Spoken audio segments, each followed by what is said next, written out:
Salut les marques et salut les smarts et bienvenue dans Catch Up, votre podcast qui résume et analyse tous les shows de la WWE. Et aujourd'hui, nous allons parler du show bleu, le show bleu de SmackDown, le SmackDown du 24 mars 2023. Nous sommes à 8 jours, 8 petits jours de WrestleMania. Et vous m'avez peut-être reconnu, je suis Giscal et je suis aujourd'hui accompagné de quelqu'un qui va former avec moi un duo absolument inédit, parce que je pense que c'est une première. Mon très cher et estimé Géliel. Comment ça va, Géliel? Salut Giscal, très content d'être là. Très content d'être là pour ce SmackDown. Une semaine, effectivement, comme tu l'as dit, avant c'est WrestleMania, c'est 2 nuits de WrestleMania Eh 39. oui, Et on va voir ce qui s'est passé sur ce SmackDown qui arrive. et voilà, c'est ça. C'est pas encore le Gaume, c'est pas encore le Gaume. On arrive dans la dernière ligne droite, on y est presque. C'est la dernière chicane.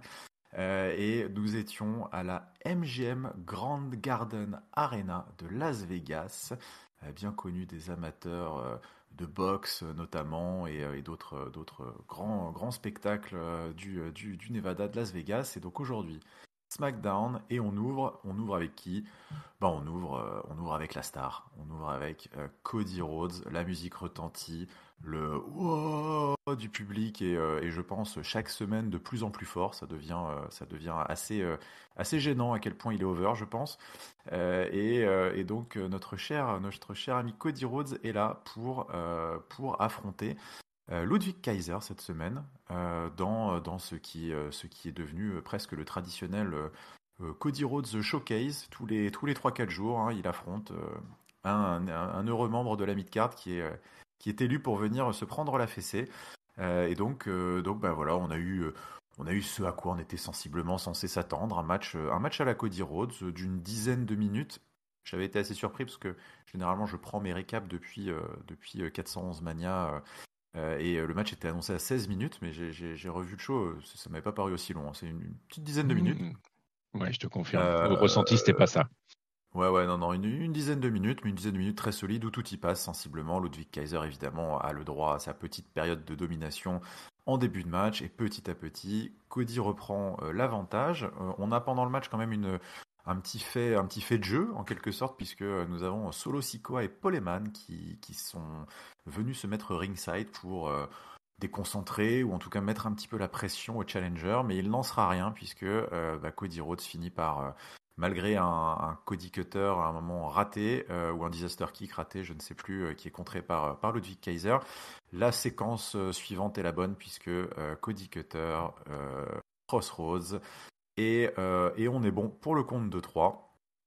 Juste après le match, on a une petite passe d'armes au micro, puisque Paul Heyman et Solo Sikoa se laissent pas démonter par le résultat et montent quand même pour taunter, jouer quelques mind games, puisque Paul Heyman nous annonce à ce moment-là, alors je crois que c'est à ce moment-là que ça c'est devenu officiel, mais donc il nous annonce que Cody Rhodes, écoute, c'est très bien ce que tu as fait, mais toujours est-il que t'es pas encore au bout de la route, puisque lundi prochain, donc au prochain Raw, tu affronteras Solo Sikoa, Mmh. undefeated, Solo Sikoa, l'enforcer de la Bloodline, invaincu, et donc gros challenge pour finir. Et ensuite, vendredi prochain, Roman Reigns sera là, live à SmackDown pour le dernier face-à-face. Donc voilà encore quelques cailloux sur la route de Cody Rhodes jusqu'à WrestleMania. Mais Cody Rhodes, évidemment, lui, bon, la tirade de Babyface, un petit peu essoufflée, disant que il a répété, Solo Sikoa, je te l'ai déjà dit la semaine dernière, mais on pourra s'affronter, il n'y a pas de problème, mais je te le répète, tu n'es pas prêt. Moi, j'ai déjà battu Seth Rollins avec la moitié de mon corps qui partait à la poubelle. J'ai pas peur. Vous continuez de bouger. Il dit move the goalpost. C'est vous continuez de sans cesse bouger les objectifs, les enjeux, les enchères. Vous élevez toujours la barre, mais il n'y a pas de problème. Moi, je suis prêt. Donc c'est tout, voilà, c'est tout l'enjeu de ces dernières semaines. T'es prêt, t'es pas prêt, est-ce que tu sais main eventer WrestleMania. Donc on était dans ce thème-là. Et donc cette intro, écoute, qui était du classique, le show Cody Rhodes, hein, Géliel. Ouais, le show Cody Rhodes. Et puis, Ça m'a un peu embêté sur plusieurs points ce show. Alors déjà, parce que bon, alors là, pour le coup, il est bien vendu, très vendu, survendu. Comme tu l'as dit, hein, le public répond très bien. Ah ouais. Pour moi, j'ai même l'impression qu'il répond un peu trop bien par rapport au fait d'armes de Cody Rhodes, en l'occurrence. Qu'il affronte un membre de l'Imperium, j'ai trouvé ça, ça n'avait pas, pour moi, ça n'avait pas lieu d'être. Il y avait d'autres mid-carders à attraper. Il y a des histoires qui sont montées par ailleurs entre Imperium alors pas forcément avec Ludwig Kaiser, mais avec Gunther, de l'autre côté avec les Européens. Voilà, je pense qu'il y avait peut-être quelqu'un d'autre à mettre en valeur. Donc, et en plus, j'ai trouvé que Cody Rhodes a finalement, par rapport à son match de WrestleMania et par rapport à ce qui peut l'attendre versus Roman Reigns, il avait finalement pas mal bataillé. Donc, je trouve que le signal était un petit peu trouble pour moi dans le match. Alors, on va pas s'en plaindre d'un point de vue catchess parce que c'était quand même sympa à regarder. C'était assez technique. Ludwig Kaiser, c'est un bon catcheur et très technique. Il y a rien à dire. Et puis Cody Rhodes lui rend bien l'appareil. Il y a eu des contres assez intéressants. C'était bien exécuté. Donc voilà, victoire qui pour moi n'apporte pas grand-chose, qui aurait pu être orienté plutôt ailleurs que vers Ludwig Kaiser.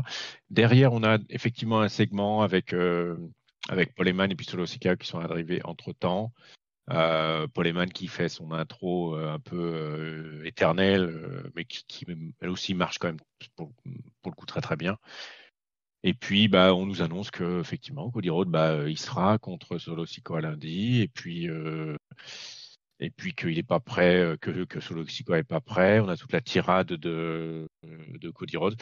Je trouve que ça ronronne trop, quoi. Ça n'apporte pas grand-chose. Ça a même tendance à baisser en intensité parce que finalement quand on a fait des face-off avec Roman Reigns, on se retrouve avec Solo Sikoa et ou Ludwig Kaiser, je trouve que ça redescend un petit peu en pression. Donc, c'est pas forcément une intro que j'ai particulièrement appréciée. Et je trouve qu'elle Hmm. n'apporte pas forcément, elle relance pas forcément, elle ne tisse pas, elle apporte pas plus d'intensité comme on peut le voir dans d'autres feuds qui sont en train de se construire pour WrestleMania, qui sont finalement bien plus sympas et qui continuent à monter en pression. On en a parlé aussi lors du Super SmackDown de la semaine dernière, du Super Catch-up pardon avec SmackDown et Raw, où il y avait des choses qui montaient vraiment en puissance. Là, je trouve que ça s'essouffle un peu après une semaine de WrestleMania, quoi. Voilà. Écoute, ouais, après je vois ce que tu veux dire. Moi, ça m'a pas trop dérangé, mais bon, il joue la stratégie de j'occupe l'espace, hein. C'est vraiment, il faut pas qu'il y ait, tu sens que c'est Cody Rhodes, il faut pas qu'il y ait de semaine off hein, pour Cody Rhodes. Ouais, je suis Pas d'accord. qu'il y ait presque, c'est même plus des semaines off, c'est carrément, il faut même pas qu'il y ait de show off Show pour Cody off. Rhodes. Il faut qu'il soit partout, tout le temps.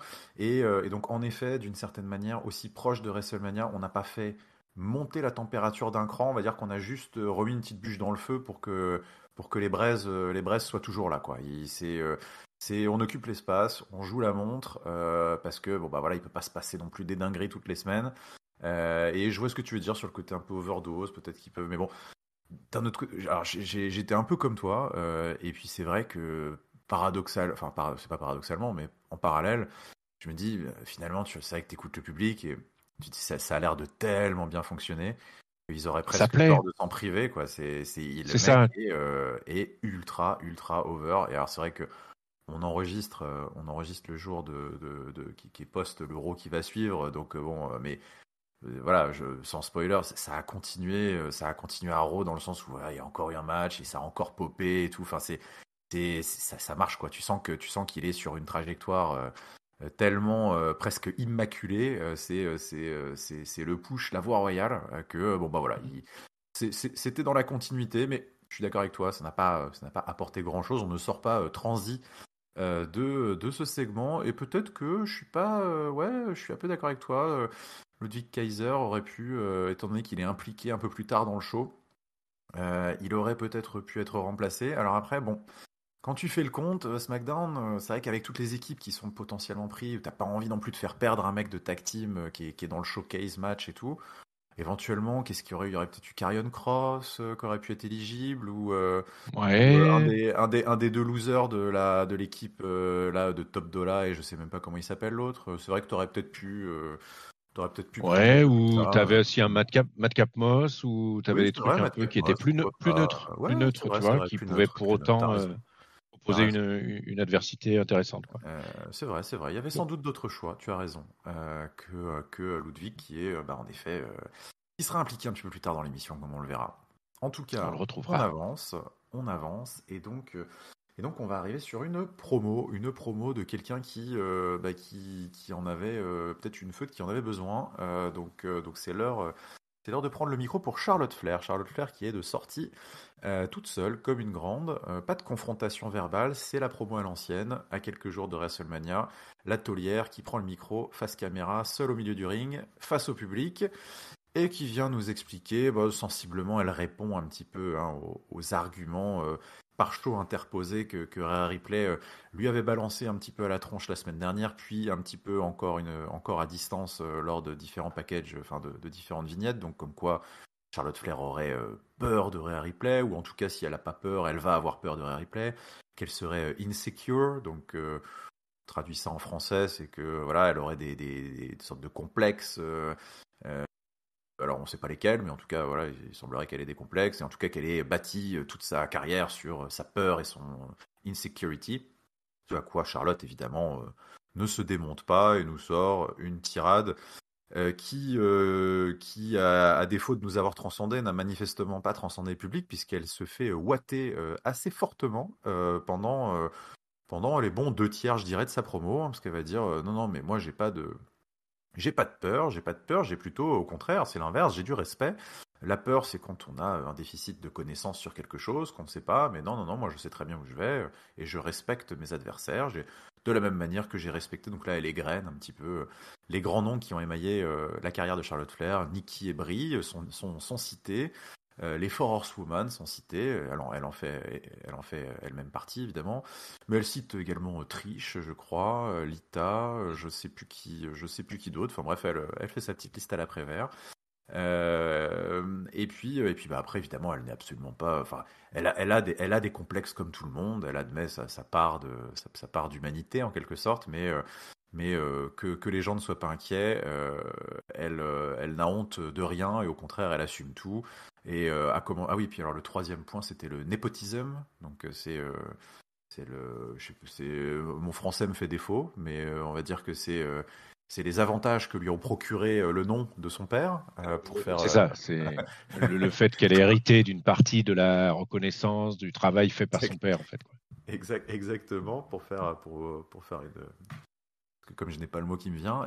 Donc là, elle dit, ben non, mais de toute façon, n'essayez pas, voilà, elle est au contraire, elle est très très fière d'avoir prolongé ce qui est la plus grande, la plus grande legacy de l'histoire du catch, avec ses 14 titres de championne du monde qui succèdent au 14, 15, 13 de son père, je sais plus, enfin on était, elle l'avait dépassé, il Je me crois qu'elle semble. était à 15, ouais, 15 justement, il lui en manque un, ou alors elle en a un de plus. C'est soit Ah, 15, soit 13, je, effectivement, son père. ouais, je Elle l'a crois qu'il dépassé? 13 parce qu'il l'avait dépassé, je crois. Enfin, elle l'avait D'accord. dépassé.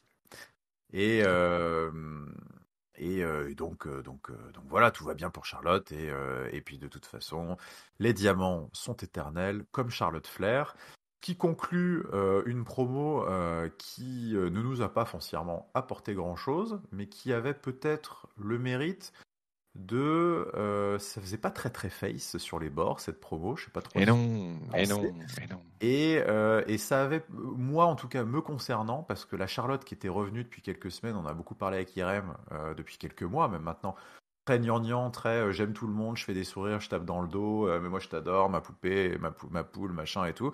Ça marche pas, c'est pas elle. Et là, on a retrouvé d'une certaine manière, même si c'est curieux, on a quand même retrouvé ce qui fait peut-être aussi quand même le personnage de Charlotte, c'est cette assurance quasiment narquoise qu'elle peut avoir et cette ligne finale en mode de toute façon si ça vous plaît pas c'est la même chose. Bah ça c'est Charlotte Flair quoi. Donc ça a tiré dans le bon sens pour toi ou comment t'as trouvé ça? Je suis d'accord avec toi. C'est-à-dire que là, on retrouve la Charlotte condescendante. on retrouve la Charlotte qui est ouais, pas irrespectueuse, mais qui est quand même très ouais, enfin, on retrouve la Charlotte Flair heel, en fait, un petit peu, hein, qui se repositionne en heel vis-à-vis du public, vis-à-vis de ses adversaires, et puis globalement sur l'ensemble de sa promo, elle est venue chercher une hit un peu facile en tapant sur des éléments très connus, en étant très sur le public aussi. Enfin voilà, elle est Ouais, mais tapante curieux du aussi coup sur quand le même personnel. comme dynamique. Bah, oui, parce que du coup, on avait quand même une Rhea Ripley qui est quand même officiellement Oui. alignée heel. Voilà. Elle est dans le Judgment Day, qui est aussi une faction typée heel. On avait une Charlotte Flair qui était revenue effectivement, alors un peu en mode, alors un peu mommy justement, mommy dans le style, c'était un peu la mère de toutes, un peu Ah la oui, oui, patronne c'est ça. bienveillante, un peu comme ça, tu Mm. vois. Et, Mm. euh, et je pense qu'effectivement ça ne marchait pas Non. parce que Ouais, ouais. c'est pas son truc en fait. Elle est bien plus là quand elle est très pédante comme ça, et elle est bien plus efficace, elle est bien plus crédible d'ailleurs. Mm. C'est comme ça aussi qu'on l'attend. Et donc c'était assez étonnant ce segment micro, enfin étonnant. C'était assez ouais, si, c'était quand même assez étonnant ce segment micro qui repositionnait complètement, qui commençait à repositionner son image sur cette partie île où elle est chercher voilà sur des éléments de hit, hein, de heal. Euh, mais du coup, c'est assez étonnant par rapport au match qui va se passer vis-à-vis de Rhea, parce qu'on va avoir en fait deux heals qui vont s'affronter.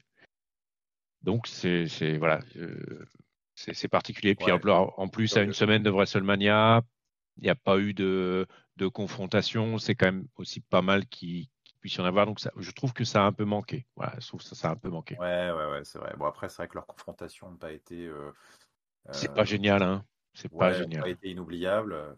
Donc bon, je Mm. sais pas ce qu'ils gardent. D'ailleurs, ça se trouve, ils gardent pas, hein. Il y a peut-être pas nécessairement de dernière cartouche dans cette rivalité. C'est vrai que j'ai trouvé, ouais, cette promo à sonner très curieuse, en tout cas moi à mon oreille, parce que j'ai pas trop, j'ai pas trop saisi l'idée. Bon, clairement déjà ça ne fait quasiment rien avancer, hein. C'est d'une certaine manière, elle Mm. répond un petit peu au pic de sa jeune challengeuse qui commençait à un petit peu trop la ramener. Donc bon, c'est un peu une promo en mode je remets les pendules à l'heure, c'est moi la patronne. Mais Mm. c'est vrai que de faire ce petit pivot, ou en tout cas ce petit pas de côté, on va dire, d'un point de vue gimmick, si, si proche de WrestleMania, sans vraiment au final apporter des développements scénaristiques outre mesure, parce que ça n'apporte pas grand-chose à l'histoire au final, hein, de ce qu'elle a fait ou ce qu'elle a tenté.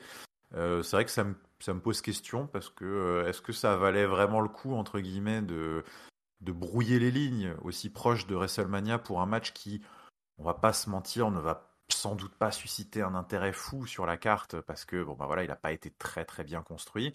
Alors ça va être un match de qualité, parce que les deux catcheuses sont évidemment excellentes et il n'y a pas de problème, elles vont se cogner, mais du coup brouiller un petit peu les pistes, alors qu'au contraire la lisibilité d'un bon vieux match île aux dents longues versus la mère de toutes, comme tu dis, la championne, la protectrice du titre, aurait peut-être été tout aussi. C'était presque, voilà, l'assurance tout risque, au moins de pas rater les choses, quoi. Là, je sais pas trop ce qu'ils ont essayé de faire, en tout cas avec cette promo, j'ai pas trop compris. Voilà, si proche de WrestleMania, mais bon, écoute, peut-être qu'on aura la réponse dans les prochains jours, ou dans le ring carrément, au SoFi Stadium. Peut-être va-t-il se passer quelque chose d'inattendu, on ne sait pas. En tout cas, ce qu'on sait, c'est que cette semaine, c'était une nouvelle fois l'opportunité pour les Mysterio de régler leur linge sale en famille, hein, mais avec le public, parce qu'il s'est passé des choses cette semaine. Il s'est Aïe, passé des aïe. choses. Et il s'est passé, déjà, on a commencé par un match. Rey Mysterio, il affrontait mon grand ami, celui qui est en train de devenir mon chouchou pour cette année 2023. LA Knight. LA Knight était là ce soir, celui qui se cherche désespérément toujours une place sur la carte de WrestleMania. cette carte qui se referme petit à petit pour lui. Mais bon, en tout cas, il était de sortie pour affronter Rey Mysterio ce vendredi. Et écoute, eh ben, il a gagné. Il a gagné. LA Knight, il a gagné sur un petit paquet. Sur Rey Mysterio, au terme d'un match d'une dizaine de minutes aussi, qui était, ma foi, assez sympa. Assez plaisant, un Rey Mysterio toujours aussi virevoltant, LA Knight plutôt dans la partition de la brute heel qui cogne et qui cogne fort, mais avec ce mix quand même de vitesse je trouve qu'il a un physique et un style de catch qui est assez impressionnant, LA Knight, moi j'aime beaucoup. Donc évidemment il ne gagne pas complètement clean puisque Dominic Mysterio était aux abords du ring et c'est grâce à la distraction de Dominic à un moment où Rey Mysterio montait sur la troisième corde que Dominic Mysterio choisit son instant pour frapper, fait tomber son paternel, Jefe, permet à LA Knight donc de prendre l'avantage et de marquer la victoire. Donc LA Knight qui prend sa petite victoire, mais on s'arrête pas là parce que ce serait à ce moment-là un petit peu tiédasse. Donc évidemment Dominic un petit peu court. Dominique reprend le micro et il nous ressort ce qui nous ressort sensiblement depuis 2 mois maintenant. Hein. C'est alors papa, tu vas m'affronter ou pas? Ou est-ce que tu vas encore t'enfuir comme un vieux lâche, comme un deadbeat dad que tu es? De toute façon, tu sais faire que ça, patati patata, nanana. Donc évidemment, son père, de toute façon, c'est ce qui se passe depuis des semaines et des semaines. Donc c'est pas cette fois qu'il va craquer, puisque Dominique, de toute façon, on lui sort toujours la même sauce. Donc il s'en va. Sauf que Dominique, il joue son va-tout et il voit on nous l'avait annoncé déjà la semaine dernière qu'il serait là, mais elles sont bien là. Elles sont bien là, la maman de Dominique, la femme, l'épouse de Ray, et Angie, c'est la Alia, sœur ou c'est la sœur. maman Angie? Alia, oui, Angie c'est la maman et Alia la petite sœur. Qui sont aux abords du ring et donc Dominique du coup il va frustré, il va s'en prendre à sa mère et sa sœur et donc il leur dit des choses évidemment qu'on ne doit pas dire à sa maman et à sa sœur et notamment il hurle sur sa mère et lui dit de fermer son clapet, shut up mom. Et là, Énorme, c'est énorme shut-up. Il lui hurle au visage. Et là, qu'est-ce qu'on voit sur le Titantron? Évidemment, Rey Mysterio qui observait la scène, désarmé. Et là, c'était le mot de trop, puisqu'on voit Rey Mysterio qui reprend le chemin du ring, qui reprend le chemin vers son fils. Et donc là, on sent, c'était pas mal, l'excitation de la foule qui monte, parce qu'on voit Rey Mysterio qui avance d'un pas décidé vers son fils. Qu'est-ce qui va se passer? Il s'est pas passé autre chose qu'une bonne grosse mandale dans le menton, dans le porte-pipe. Et c'est un Dominic Mysterio mi-choqué, mi-KO, mi-paniqué, les fesses par terre, qui regarde son père et qui se dit mais attends, qu'est-ce qui se passe? Pourquoi il m'a frappé? Ça va pas bien et tout. Mais on va dire attends, ça fait des mois que tu lui demandes de te cogner, donc voilà. Et donc là, la pop est évidemment gigantesque, le public est en feu, et Rey Mysterio prend le micro, et il dit écoute, t'es là, t'es une honte, je pensais pas m'abaisser à devoir frapper mon fils, mais finalement t'es encore plus, tu t'es abaissé toi encore plus bas, on parle pas comme ça à ta mère, à ma femme qui plus est, donc ça va se régler à WrestleMania, j'accepte ton challenge, la foule est en feu. Tout le monde est heureux, on va avoir notre match, ça y est, c'est fait. Enfin, Dominique a fait craquer Rey Mysterio. Mais Dominique a fait craquer Rey Mysterio et a presque l'air de déjà regretter. Ouais, on l'a enfin, on l'a notre combat. Enfin, on a le vrai face-off avec la réponse du père qui finalement aura plus réagi en tant que mari qu'en tant que père, puisque c'est au moment où Rey Mysterio attaque sa mère, donc en tant que mari de voilà quoi, où là, il dépasse, enfin il se lâche complètement. Et vraiment, on l'attendait à ce moment, quoi. Alors, je passe rapidement sur le fight, sur le combat. Effectivement, un match très sympa. Alors qui n'aura finalement eu d'intérêt que par la fin du segment et ce qui s'en est suivi, mais qui montre quand même qu'effectivement, je suis d'accord avec toi, LA Knight a quand même un physique intéressant, il reste rapide, il est assez technique et puis il peut à la fois jouer un peu les enforceurs costauds et puis à faire des trucs assez intéressants. Donc le match était très Ouais, sympa. je trouve cool. Mais effectivement, ce qu'on va retenir, c'est enfin le papa qui poussé à bout par son fils, parce qu'en plus il s'est rebellé contre sa mère, va effectivement accepter le combat dans un mode un peu où il va apprendre à son fils, corriger son fils. Il y a quand même, il reste ça, hein. Même si on est allé bien au-delà dans la construction, où il y a eu des mots qui ont été quand même très forts, qui ont été Ah ouais, ouais. présentés par Dominique. Même le shut-up était assez violent, hein, Ouais, bien sur sa sûr, bien mère. sûr. Mais on l'a. On a Ça y est. effectivement ce qu'on attendait franchement depuis 1 an et demi, facile. Et on va avoir pour ce WrestleMania 39 Rey Mysterio contre Dominique Mysterio. Et voilà, c'est le dream match, quoi. Le Ah ouais, contenu, ouais, ouais. j'ai même pas envie de l'avoir, j'ai même pas envie de l'imaginer. Même si moi j'ai trouvé Non. que Dominique avait fait vraiment, je trouve qu'il avait progressé ces derniers temps. Je le trouvais in-ring beaucoup plus efficace, beaucoup plus propre. Il avait une tendance au botch sur certains matchs il y a encore 3, 4, 6 mois. Je le trouve vachement plus propre ces derniers temps. Je trouve que aussi dans sa bascule il a pris une assurance micro qui est assez intéressante avec son égérie Rhea Ripley à côté, sa momie Rhea Ripley. Le personnage s'est bien construit. Je trouvais qu'il a été finalement bien dégrossi maintenant. On a un Dominic Mysterio heel qui va nous faire des choses intéressantes dans le ring. Et voilà, donc au-delà de ce qui va se passer, je suis ultra teasé par l'histoire racontée, le Ah ouais, face-off du père contre le fils. J'ai envie de voir ce match, quoi. J'ai vraiment, vraiment moi envie de c'est voir ce qu'ils pareil, vont hein. nous Ouais, raconter, moi, quoi. je suis très, très, très, très impatient. C'est sans doute.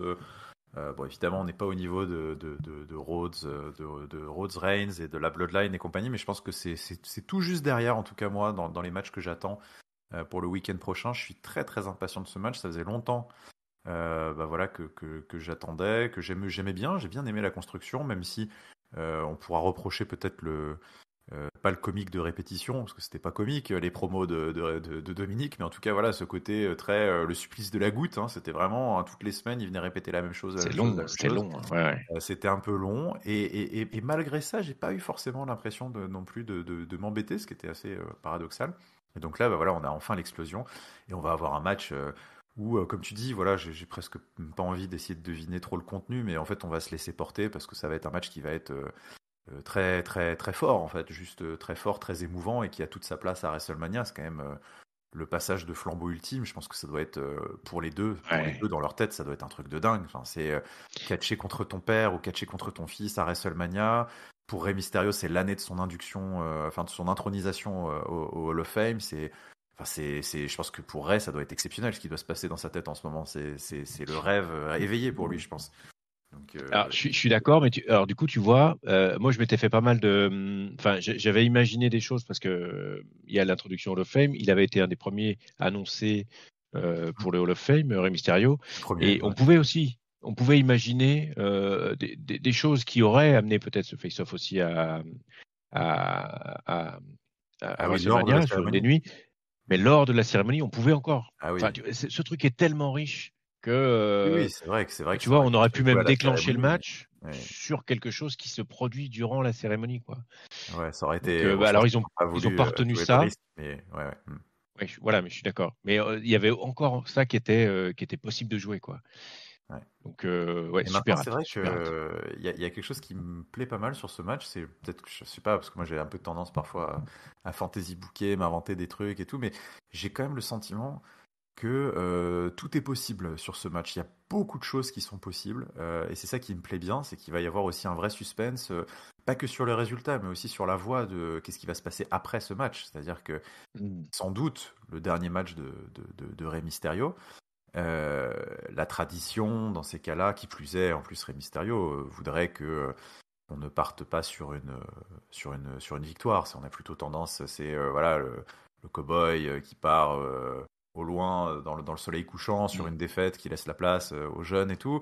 Mais en même temps, il y a tellement de trucs, je trouve, qui font sens, qui sont possibles. C'est vrai qu'on pourrait imaginer Rey Mysterio qui d'une certaine manière, voilà, donne la leçon à son fils et lui donne un petit peu une leçon de vie. Et puis Et puis parce que Ouais, Dominique Mysterio fait un match absolument exceptionnel et que finalement il se rend compte pendant le match que c'est une folie ce qui est en train de se passer et qui donne tout pour le dernier match de son père. Bah finalement il se réconcilie, il tombe dans les bras à la fin du match et c'est le face turn mais et c'est clairement, clairement, et c'est et c'est t'aurais et c'est envie et de c'est la ça. bah oui, et c'est la belle histoire et ce serait magnifique et du coup tu pourrais presque finir d'ailleurs, ce scénario marcherait aussi bien avec une victoire de l'un ou de l'autre. Je pense qu'il y a moyen de raconter des très très belles choses. Ou est-ce que on va peut-être jouer aussi quelque chose qui sera plus facile peut-être plus facile, non, j'allais dire plus facile, mais peut-être plus lourd à assumer pour Dominique Mysterio, qui serait de battre son père et de battre son père de manière heel et de vraiment de le mettre à la retraite et derrière le Raw du lendemain d'avoir cette hit absolument stratosphérique et est-ce qu'il va être capable derrière d'assumer en quelque sorte Mm. le poids d'être un top heel à Raw et à SmackDown, ce qui est pas une position non plus facile, mais qui semble, comme tu dis, hein, depuis quelques semaines, quelques mois, il semble être en train de prendre en tout cas la dimension du costume de manière assez impressionnante. Il n'est pas encore au top niveau, mais en tout cas c'est indéniablement des progrès fulgurants.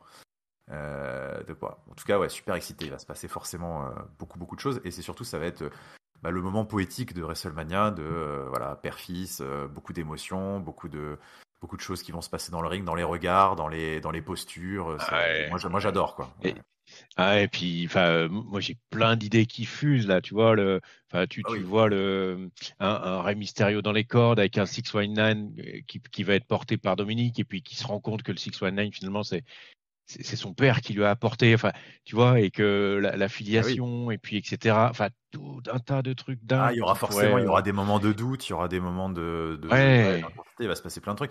Et puis alors moi j'espère qu'il va y avoir quelques petites dingueries au niveau des entrées, genre Dominique Mysterio qui va rentrer tu sais, genre avec tu sais, des callbacks à Eddie Guerrero ou des trucs et tout comme ça.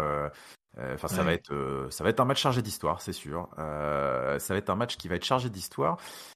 Contrairement, ça va être tout l'opposé en fait hein, du showcase des tag teams féminines qui Oui. elle pour le coup, alors on redescend d'un petit cran, voire de deux, voire de trois, voire de bon, on va Oui, aller mais au en tant sous-sol. que professionnel, on est quand même obligé Il faut, d'aborder ces voilà, sujets-là. exactement. Mais en tant que professionnel, nous allons quand même couvrir bah, le Dream Match qui a suivi juste derrière, puisque nous avions Lacey Evans et Xia Ali, grosse tag team, contre peut-être ce qui se fait de mieux à SmackDown en ce moment dans la division, contre Natalia et Shotzi. C'est un match.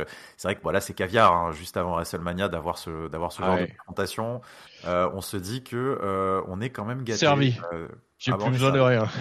Ah Servi. voilà, ouais, je suis full. Donc en plus, Natalia et Shotzi qui se payent le luxe de rentrer avec le tank de Shotzi. Donc bon bah là c'est WrestleMania avant l'heure hein, quasiment. Hein. C'est les Ah ouais, grandes on y entrées. était. Donc on y était et puis bah du coup on a eu le droit à une Ça m'a rappelé masterclass le temps, technique. ça m'a rappelé le tank de Oui, Rousseff, avec centré. ah oui, Enfin, moi j'avais l'impression exactement. de, Ah bah ouais, moi, j'y étais, moi j'étais, j'y ah étais. ouais, moi j'y étais. Je revoyais WrestleMania, la scène, 70 000 Ah personnes, ouais, le tank et tout. Ah ouais, j'y étais. J'ai été ah transporté. ouais. Et d'ailleurs, je pense que le public de la MGM Grand Arena a été complètement transporté pendant ces 3 minutes 30 de folie, hein, parce que le match a été une masterclass technique de 3 minutes 30. Au terme desquels, après ce marathon haletant, Je sens un petit ton euh, taquin dans ta voix. Tu dis ça parce qu'il non, n'y en a aucune ne s'est blessée. oui, C'est pour ça que tu dis ça. ah, moi, j'ai été très, très impressionné qu'en 3 minutes 30, on n'ait absolument aucun botch, aucune blessure, rien du tout. Et donc, non, Voilà. Shotzi qui finit totalement intact et Natalia qui se paye le luxe de placer son sharpshooter sur Xia Ali juste après une magnifique Art Attack pour la victoire sur Xia Ali.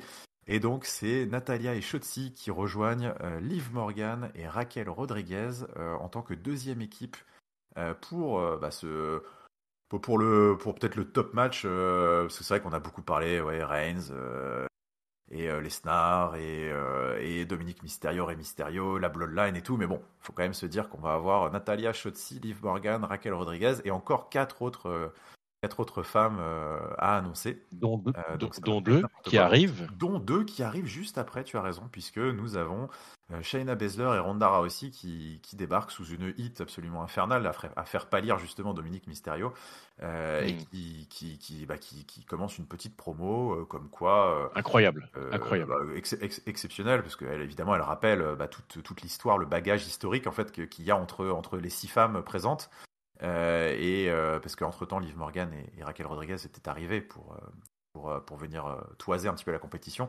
Donc évidemment, voilà, Shayna Baszler qui a bon rôle de rappeler que elles ont des feux de quasiment d'une décennie toutes les unes avec les autres. Donc ce qui fait que forcément l'implication est énorme et que Shayna Baszler a déjà cassé le nez, cassé une jambe, enfin bref, elle a cassé un truc de chacune d'entre elles. Donc c'est top. Et qu'ils n'ont aucun problème à continuer ce soir. Donc elle s'avance d'un air menaçant. Mais Ronda Rousey, en bonne expérimentée qu'elle est, dit attends, on a rempli combien de fois cette arène à Las Vegas avec nos combats à l'UFC avant et tout. Non, mais trop de fois. Je pense qu'on a déjà trop donné à Las Vegas, donc ils méritent pas. Donc non, en fait, on va rien faire ce soir. Et puis, est-ce que c'était avant ou après ça elles en profitent pour également annoncer que elles ne passeront pas par des matchs de qualif puisqu'elles sont autopropulsées dans le showcase. Donc, ce sera la 3e équipe présente dans ce match qui prend un gros level up là d'un seul coup.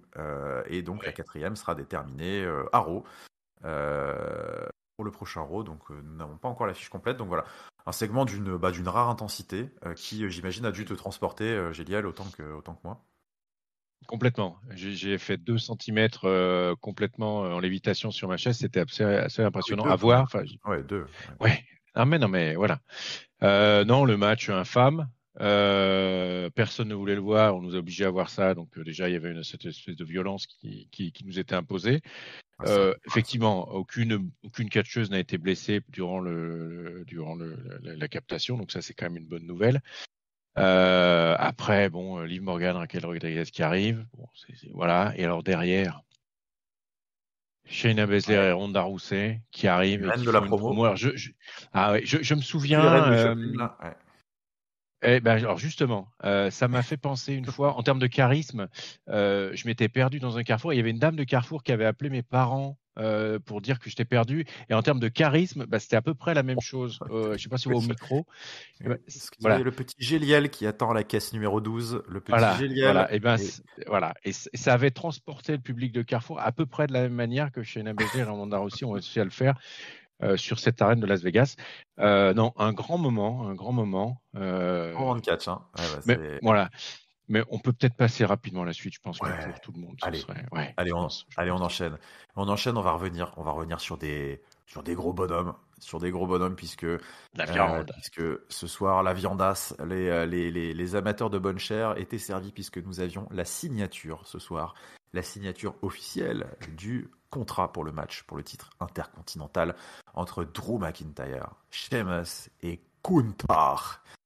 Comme aime à le dire la ring annonceuse de SmackDown que j'adore. Et donc, tout ce beau monde arrive, chacun son tour dans le ring. On commence par Drew, suivi par Sheamus et ses laquais. Et ensuite, nous avons Imperium qui fait son entrée. Cette fois avec l'entrée, parce que Ludwig Kaiser n'avait pas eu ce plaisir en ouverture de show. Et donc, voilà, la table est dressée. Adam Pearce est là. Le maître de cérémonie, le general manager. Donc on commence avec seulement Drew McIntyre et Sheamus. Imperium arrivera un tout petit peu après. Donc Drew McIntyre qui ouvre le bal. Enfin, chez Sheamus qui commence d'ailleurs à ouvrir le bal, qui commence à faire une promo qui en effet fleure bon le semi-heel un petit peu dans l'histoire. Il se plaint beaucoup, il dit que Drew McIntyre c'est un backstabber, machin, il essaye de lui voler de ses opportunités, il pensait que c'était un ami, enfin bref. Vous connaissez la tirade maintenant depuis quelques semaines, depuis que ce match a été teasé. Drew McIntyre n'est plus une honorary brute. Maintenant, voilà, c'est un vil traître qui a mis un coup de poignard dans le dos de son ami pour ses gains personnels. Drew McIntyre a bon rôle de lui rappeler que, écoute, n'importe quoi, qu'est-ce que tu racontes, on s'est toujours tout dit, nous on se bat à la loyale, t'oublies d'où on vient, on est des bagarreurs, on règle les choses à grands coups de savate dans la tronche, qu'est-ce que c'est que ce discours de pleureuse, Si t'as un problème, on va se cogner dessus, il y a pas de problème, justement, on va le faire à WrestleMania, on verra qui est le meilleur. Drew McIntyre qui endosse le costume du gentil héros. Ils signent chacun leur tour, leur petit contrat. Imperium arrive. Gunther, dans le prolongement de la semaine dernière, il est pas content du tout de cette annonce de Triple Threat. Lui, il voulait un 1 contre 1. Donc il s'énerve un petit peu contre Adam Pearce. Il gueule des trucs forts en allemand, en anglais, on sait plus. Il signe le contrat. Et puis derrière, il dit, de toute façon, il n'y a pas de problème. Moi, je suis un champion dominant. Si je dois battre Drew McIntyre, je le battrai. Si je dois battre Sheamus, je le battrai. Si je dois battre les deux bouffons à côté, là, ou toi, Butch, là, je le ferai aussi. Ce sur quoi Butch, il en faut pas plus. Il pète un câble, il saute sur Gunther. Il commence à se tabasser. Donc ils sont séparés immédiatement. Alors là, Gunther prend la table, il la balance par-dessus le ring. Je sais pas comment il a fait pour pas l'envoyer dans le public. Mais il y a eu, je pense, quelques gars qui ont payé leur ticket ringside, qui ont vu leur vie défiler devant leurs yeux pendant quelques secondes. Et donc la table vole. Gunther, il devient fou. Il se met face à Adam Pearce à 2 centimètres de son visage. Il lui hurle, il dit ouais. Je veux un match contre Butch tout de suite, c'est quoi cette histoire, machin, là, là. Pour ça, moi, personnellement, j'ai adoré ce côté-là de Gunther très sérieux, en mode, qu'est-ce que c'est, on me manque pas de respect, je vais lui faire ravaler sa coupe de cheveux de tocard, là. Du coup, le match, c'est parti, let's go, Gunther versus Butch. Écoute, un petit sprint, toujours pareil, un petit peu, là, c'est dans la lignée des autres matchs masculins de cette soirée, une dizaine de minutes. Équivalent aux deux autres, une bonne dizaine de minutes de catch dans un style assez différent, au final, même voire très différent quand même de ce qu'on avait eu un petit peu plus tôt, parce que globalement ça s'est vite transformé en bordel, parce qu'avec tout ce beau monde autour du ring, ça ne pouvait que dégénérer. Donc on a eu une sorte de grosse brawl sprint très intense, avec malgré tout quand même le champion qui tire son épingle du jeu dans la mêlée, puisque Gunther finira par profiter du chaos pour porter son Last Symphony sur Butch. Pour le compte de 3, c'est une victoire. Ça continue à se bagarrer un petit peu derrière, mais voilà, Gunther et Imperium ont le dernier mot cette semaine. Et sans doute dans ce qui sera, à mon avis, j'imagine, le dernier segment un petit peu de cette rivalité pour jusqu'à WrestleMania. Donc, écoute, ouais, le visuel, les interactions, convaincant. Est-ce que ça t'a plu, ce petit apéritif pour WrestleMania? Écoute, bien plus en termes d'énergie et d'intention d'ailleurs que le segment précédent. Il y a pas à tortiller. On nous a rappelé Ah, il y avait un tank l'historique quand même, il y entre. avait un tank. Ouais. Ah oui, ouais, c'est vrai. Mais il n'y avait pas Rousseff. Donc c'est peut-être ce qui a fait la différence. Ouais, c'est vrai, c'est vrai. Mais donc on nous a rappelé Sheamus, on nous a rappelé Drew McIntyre, leur histoire, leur amitié, puis pourquoi ils se sont passés finalement à se taper dessus, et puis Gunther qui déboule. Alors, Gunther déboule très énervé, n'empêche qu'il peut quand même s'en prendre qu'à lui-même s'il y en a deux plutôt qu'un Ah, seul bien sûr. à ce match-là, parce qu'il devait y avoir normalement, on le rappelle à tout le monde, peuple de catch-up, un match entre Drew McIntyre et Sheamus pour déterminer celui qui allait affronter Gunther. Et puis Gunther a trouvé intelligent de rendre le match, de casser le match pour qu'il y ait pas et que ça se Pas de transforme en un no vainqueur. contest et que du coup les deux soient intégrés au match et que donc on se retrouve avec un match Ah à oui, trois. il peut s'en Voilà. prendre qu'à lui-même. Il peut s'en prendre qu'à lui-même. Donc il a beau jeu d'être très énervé, et on peut se comprendre, mais il est surtout très énervé, enfin il devrait surtout être très énervé contre lui-même, ce bon Gunther. N'empêche que le segment, effectivement, je suis entièrement d'accord, il était génial à suivre, ça tapait, ça partait dans tous les sens, entre Drew McIntyre, Sheamus, et puis Gunther, et puis Butch, et puis Ridge Holland, et puis finalement Butch qui, dans son côté un peu chien fou, il tient tête un peu à Gunther, et du Gunther, ça l'énerve dans l'état où il est, et bataille derrière. Non, moi j'ai trouvé tout le segment super sympa. Sa bataille, on sent qu'il va y avoir de l'atémie, que ça va claquer, qu'on va entendre à l'autre Oh bout oui. de la planète les atémies sur les torses, parce que là on a quand même trois experts de l'atémie qui ont tous les trois des torses de 4,50 m de carré. Donc je pense que ça va donner. Et Ah, ça va du cogner coup, sec. ça va cogner sec. Et je trouve que tout ce segment-là était parfaitement dans ce qui va nous attendre à WrestleMania avec cette triple threat entre ces trois énormes morceaux de viande maturés. Ouais, c'est ça. Écoute, c'est exactement ça. On était dans le ton. Moi, j'ai trouvé que voilà, on était bien Voilà. plus dans le ton, et ça a remis l'église au milieu du village en quelque sorte, de cette anomalie scénaristique qu'on avait eu en effet la semaine passée avec ce Gunther qui a pété un câble. On a presque l'impression que c'est pas les mêmes équipes qui ont écrit cette semaine et la semaine dernière. Parce Ouais, que bah ouais, ouais je suis voilà d'accord. là on avait un Imperium dans le ton, un Gunther qui tient son rang, qui dit ok je suis à heal mais en même temps c'est moi le champion intercontinental, je suis champion depuis 300 je sais plus 250 jours 300 jours donc venez pas me casser les burnes et c'est ça qu'on veut quoi, on veut trois gros bonhommes qui n'ont pas prévu de se laisser marcher sur les pieds et qui vont nous en donner pour notre argent Ouais. et c'est ce que Las Vegas a eu cette semaine. Et Las Vegas n'était pas au bout de son plaisir, puisque ce n'était pas le main event. Le main event avait été réservé à une autre petite pastille au micro, un petit segment, un petit bonbon pour finir ce SmackDown, puisque nous avions, ça a été teasé pendant quasiment toute l'émission, nous avions un KO show spécial ce soir pour boucler les festivités. Kevin Owens qui tenait son KO show et son invité n'est nul autre que son nouvel ancien partenaire, ami, frère de toujours, Sami Zayn qui fait son entrée. Donc bon bah voilà les deux s'échangent des amabilités, font des petits rappels historiques et tout ceci nous amène gentiment à un cadeau. Kevin Owens a un cadeau pour Sami Zayn. Et donc c'est un t-shirt manifestement, parce que c'est vrai que, Mm. comme il aime à le rappeler, Kevin Owens est un coutumier du fait à l'approche de WrestleMania. Il y a toujours un nouveau t-shirt Keomania, puisque que serait WrestleMania sans la Keomania? Donc il y a un nouveau t-shirt Keomania cette année, donc il le présente, sauf que ce t-shirt n'est pas comme les autres, puisque en fait tout l'intérêt du t-shirt n'est pas au dos de ce t-shirt comme d'habitude, mais c'est devant. Et donc il le donne à Sami Zayn, qu'il le retourne. Et en fait, de l'autre côté du t-shirt, qu'est-ce qu'il y a? Il y a un autre visuel avec marqué WrestleZania, avec donc le nom de Zayn collé par-dessus WrestleMania, au style de Kevin Owens. Donc, il en faut pas plus pour Sami Zayn pour sauter de joie.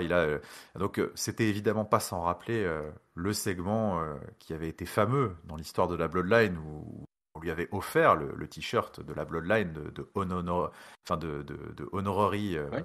Uce. À croire que Sami Zayn, en fait, avec un t-shirt, il est heureux. Hein. De toute façon, finalement c'est ça la morale de l'histoire. Offrez un t-shirt à Sami Zayn et il vous sautera dans les bras. Donc évidemment, le callback était assez évident, mais assez sympa. Et donc Sami Zayn, comme un fou, évidemment, il peut pas se retenir. Il demande un câlin à son grand ami. Kevin Owens, il dit attends, c'est bon, un câlin par an, tu l'as déjà eu la semaine dernière, tout le monde était content, mais un câlin par an, ça suffit. Mais bon, ils vont quand même faire un câlin, hein, parce que la foule ne demandait que ça. Et sauf que pendant ce câlin, eh ben, qui est-ce qui arrive par derrière? Les Housseaux, qui doivent être anti-câlin peut-être, hein, parce qu'ils arrivent et ils tabassent nos deux habits. Super kick, machin, des droites et des gauches et tout au sol, et ils filent tout fiers de leur méfait. Tout fiers de leur méfait, et donc ce show se clôture sur une image de la Bloodline, enfin en tout cas des Housseaux, qui ont eu le dernier rire, le dernier mot cette semaine sur nos deux amis.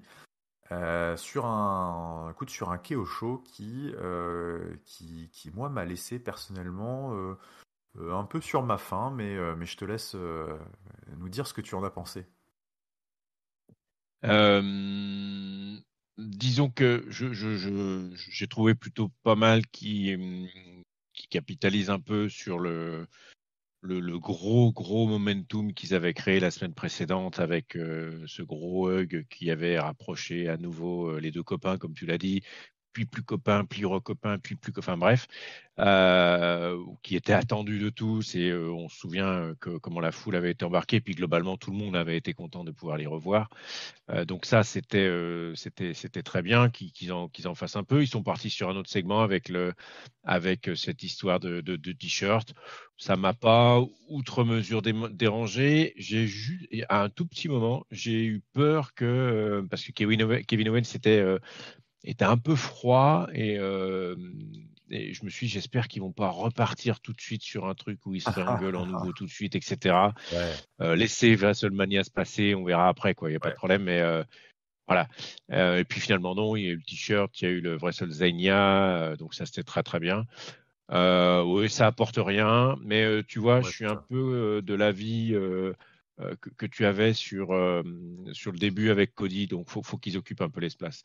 Ils ont été très très, enfin ça a été très typé euh, Bloodline pendant très longtemps. Là, ça fait finalement très peu de temps qu'on a ce match qui a été construit avec ce rapprochement qui a été fait entre les deux. Qu'ils occupent l'espace, pourquoi pas. Il n'y a pas eu de match, contrairement au match précédent, contrairement à l'opener. Ça se termine avec la Bloodline qui vient quand même un peu rappeler qu'elle est là. Ouais, moi ça m'a pas choqué outre mesure dans le sens où ils sont un peu obligés de consolider les deux tag teams. Alors, il y en a une plus que l'autre, évidemment, puisqu'elle est toute neuve, mais ça m'a pas choqué outre mesure, quoi. Ils en ont pas fait des tonnes. Enfin, voilà, ça a été. Disons que si ça avait duré 25 minutes, je pense que ça m'aurait effectivement un peu dérangé. Là, j'ai trouvé que ça passait assez vite. C'était plutôt bon enfant, le public réagissait bien. Voilà, c'est passé. C'est passé pour moi, mais il faudrait pas en faire trop. Je suis d'accord. Non. Non, non, mais en effet, c'était efficace parce que c'était simple en fait, hein. C'était voilà, Ouais. c'était facile, deux copains qui discutent, qui sont super over, les méchants qui viennent casser la fête, et donc on était sur du ultra basique. Mais en fait, voilà, c'est presque ça, moi, qui m'a un petit peu dérangé, mais bon, qui m'a dérangé de manière très légère, hein. Mais c'est ce côté, bah, tu l'as dit, hein, ça n'apporte rien en fait, hein. Il s'est vraiment rien passé. Il lui a Mm. offert un t-shirt et en fait, basta. Ils se sont juste tapés dans le dos mutuellement et échangé des amabilités. Mais le truc, c'est que le gros payoff de ce premier chapitre de la réunion, il était déjà passé. Enfin, en fait, là, ils ont juste fait que conforter le fait qu'ils étaient de nouveaux copains et tout. Mais entre guillemets, Mm. ça y est, c'est fait, là, quoi. On est passé à autre chose. Maintenant, on a envie de voir ce match qui va arriver. Donc en effet, ils ont occupé l'espace, c'est exactement ça. Ils ont occupé l'espace pour pas grand-chose, qui, d'une certaine manière, on va dire, par rapport à la magnitude, à la folie de cette histoire de la Bloodline, est forcément un petit peu décevant, parce que quand on joue la carte de la sécurité, on est en dessous, on va dire, de toutes les dingueries qu'ils ont pu nous raconter par le passé. Mais bon, il faut aussi, j'imagine, accepter le fait euh, qu'ils ont décidé de prendre la voie en effet, de la facilité sur cette histoire, à savoir qu'ils avaient un dream match tout cuit, les Canadiens contre les Usos pour les ceintures. Et j'ai quand même encore un petit espoir que la subtilité, la folie de l'histoire de la Bloodline revienne glisser, enfin pointer le bout de son nez avec les dissensions, hein, parce que au final c'est tout ça le sel de l'histoire, c'est les dissensions avec Jey Uso, avec potentiellement est-ce qu'ils vont réussir à embarquer Jimmy là-dedans et tout. Mais bon, là en tout cas jusqu'à WrestleMania on est sur du classico-classique, on veut les titres, ils sont gentils, enfin on est gentils, ils sont méchants et basta. Et c'est ainsi que c'est sur ces images très classiques, mais ma foi, tu as raison, efficaces, que se clôture ce SmackDown du 24 mars. Et c'est l'heure consacrée, iconique du top, du flop et de la note, mon cher Géliel. Donc, bah, écoute, à toi l'honneur. Eh bien, écoute, je- par rapport au petit jeu qu'on a tenté un petit peu avant de prendre, allez, on vous le dit, peuple de catch-up, Allez, on prend tire les plaisir rideaux, à ce coup. réaliser je casse le quatrième mur. Voilà. On prend plaisir à faire ces reviews pour vous, à discuter, à échanger, et il n'est pas rare, très clairement, que en écoutant l'un, en écoutant l'autre, en partageant, en discutant, on arrive à avoir finalement une perception un peu autre de ce qu'on avait pu avoir du show qu'on a pu voir. Et du coup, finalement, on se retrouve parfois à se dire bah finalement le show qui m'avait pas bien plu ou ce segment en fait vu sous un angle ou corrigé ou amendé ou expliqué etc avec un autre membre de Catch-up et ben finalement voilà ma perception change et puis ma perception finalement de plusieurs segments et puis finalement ma perception du show évolue et donc avec Giscal on s'était lancé un petit défi au début de cette review en se disant et ben cette fois on va le faire avant, c'est-à-dire qu'on s'est tous les deux mis une note que vous connaissez Ouais. parfaitement l'exercice qu'on fait en fin de review, une note, un top, un flop, et puis bah, du coup, qu'on s'était noté, qu'on s'était évidemment pas partagé. On va voir Et si on a maintenant changé que le d'avis. moment voilà, maintenant que le moment est arrivé, on va voir si on a évolué. Et alors, je peux te dire que ma note a bougé. Ça, je peux te le Ah, dire. Alors, je vais commencer par le top. Le top, euh, moi, je l'avais mis au segment Drew McIntyre, très énergique, où ça tapait dans tous les sens. Parce que je pensais que tu allais partir sur la partie Rey Mysterio. Donc, je me suis dit, on va pas être dessus. il me Je connaît suis par parti cœur, c'est là-dessus. fou. Voilà. Et donc, je suis parti sur la partie Drew McIntyre. C'est mon top, où vraiment il y avait une énergie folle. Ça partait. Et puis surtout, indépendamment de tout ce qu'on a dit sur l'histoire des Mysterio, ça annonçait un moment où ça allait castagner. Et donc, ça me plaisait beaucoup. Donc ça a pas bougé. J'étais parti moi sur un flop sur finalement l'intro que je trouvais sur l'opener avec Cody Rhodes que je trouvais un peu Mhm. superflu. J'en ai un petit peu parlé, mais finalement, effectivement, en discutant et en écoutant tes arguments, voilà, c'est pas c'est pas le meilleur opener de cette année, mais il fait le taf. Il fait le taf. Et par contre, en discutant, effectivement, le tag team match féminin est une catastrophe. Donc, il prend mon flop à la place de Cody, qui s'en sort bien sur cette semaine. Et puis, ma note, bah, finalement, j'étais parti, alors je ne peux pas le montrer évidemment, mais j'étais parti sur un vilain 2,75. Et en fait, en discutant avec toi, il y avait des moments qui ont quand même emporté un peu plus que d'autres. Et donc, je vais remonter tout ça à un 3,5. Allez, un 3,5. Ah ouais, Parce que 3-5, super remonté. Ouais, parce que finalement, tu vois, on a un peu digressé sur la partie Rey Mysterio, ce que ça pouvait ouvrir, toutes les pistes qu'on pouvait avoir et qui sont intéressantes. Et puis la partie aussi avec Drew McIntyre. Et puis, voilà. Donc 3-5. Voilà. Donc effectivement, sur ce coup-ci, notre échange, la review qu'on a passé ensemble là, a fait évoluer. Alors, il faudra voir sur des études, des grands nombres, des statistiques, etc.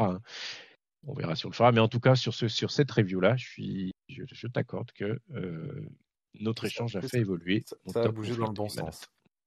Eh ben Voilà. écoute, je te concède que moi aussi, j'ai un petit peu revu ma note. Alors moi, j'avais prévu de donner 2,5 parce que j'avais été globalement assez déçu de ce SmackDown que je trouvais très sage. Bon, sensiblement, ça reste un petit peu ma conclusion. J'ai trouvé que c'était un SmackDown sage, mais du sage solide sur les appuis, c'est-à-dire voilà, bien carré, bien en place. Les mecs ils savent de toute façon où ils veulent aller, et ils nous l'ont fait comprendre. C'est-à-dire que voilà, il n'y avait pas de surprise, mais pas de farfelu non plus. Et puis finalement, cet exercice, on va dire, de solidité et de lisibilité se prête bien à des shows très concentrés comme SmackDown, qui c'est vrai a cet avantage de durer beaucoup moins longtemps et du coup de gommer tous les petits trous d'air qu'il pourrait y avoir. Donc j'ai décidé de remonter ma note à 3, tu vois. Donc je vais mettre un 3, bien solide, bien costaud. C'était un show sur la route qui n'a, je pense, transcendé personne, hormis bon, cette annonce exceptionnelle, c'est ce match qui, comme tu l'as bien prédit, remporte mon top. Mon top ira tout particulièrement à Dominique Mysterio, qui moi j'ai encore envie, je lui ai déjà donné mon top plusieurs fois, je crois, ces dernières semaines, ces derniers mois. Mais voilà, il continue il continue de me bluffer en fait, tout simplement. Cette aisance au micro. Alors, est-ce que c'est plus facile c'est forcément plus facile de jouer une histoire qui te prend aux tripes et avec ta famille, ton père, c'est tellement incroyable que je pense qu'en effet, il doit presque être téléguidé. Il a presque pas besoin de réfléchir, donc ça vient tout seul. Il faudra peut-être le voir dans des configurations différentes, mais en tout cas, on pourra pas lui enlever que il fait vraiment plus que le taf sur ces segments. Et je l'ai trouvé encore une fois énorme. Et ce shut up retentissant à sa mère là était quand même très très fort. Donc c'est mon top cette semaine. Et mon flop, bah écoute, j'aime, normalement je me fais un point d'honneur à pas taper sur l'ambulance, mais là j'ai vraiment pas le choix. Et donc moi il ira pas au tag team, mais il ira tout particulièrement à Shayna Baszler et Ronda Rousey, qui m'ont désespéré, mais à un point c'était presque risible en fait quand elles sont arrivées. Dans un silence quasiment de cathédrale, je me dis mais putain, qu'est-ce que c'est devenu quand même. Ronda Rousey ne fait même plus la différence en fait.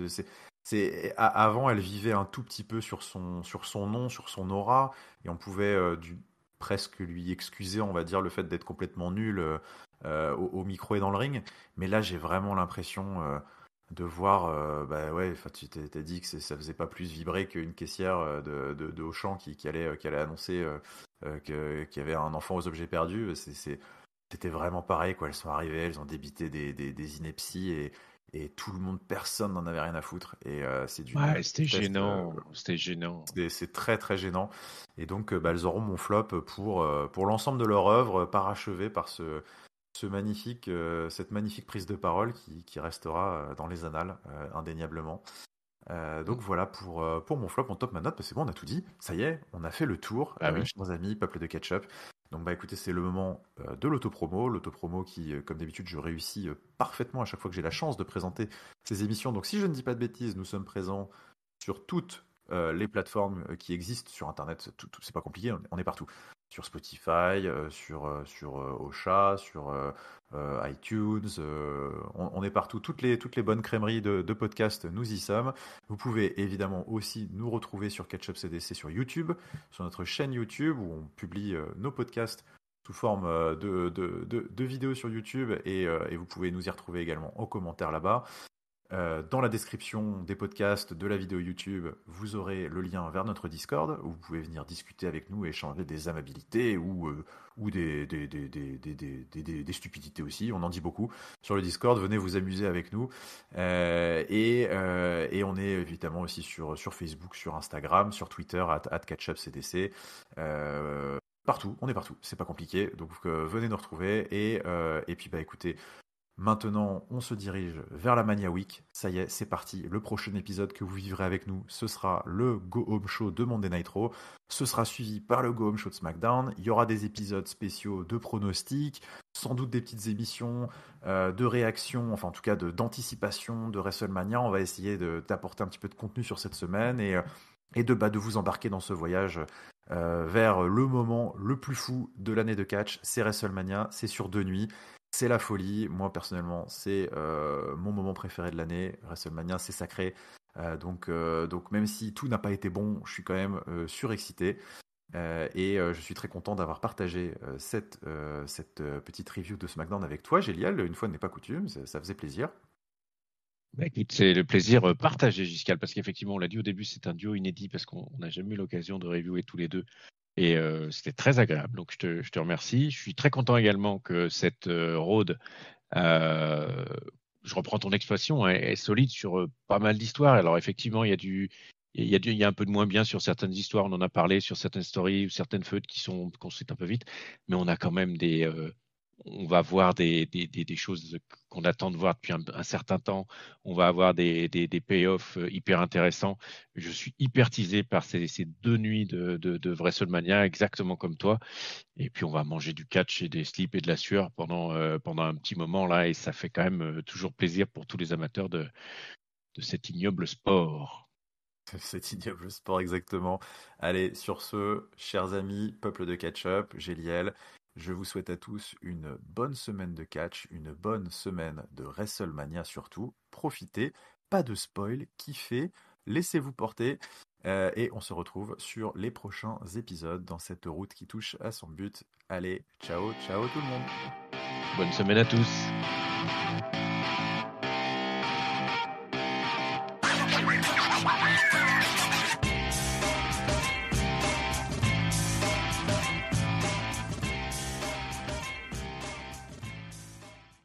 Normalement, on n'a pas dépassé l'heure. Normalement, on est bon, on va pas se faire engueuler.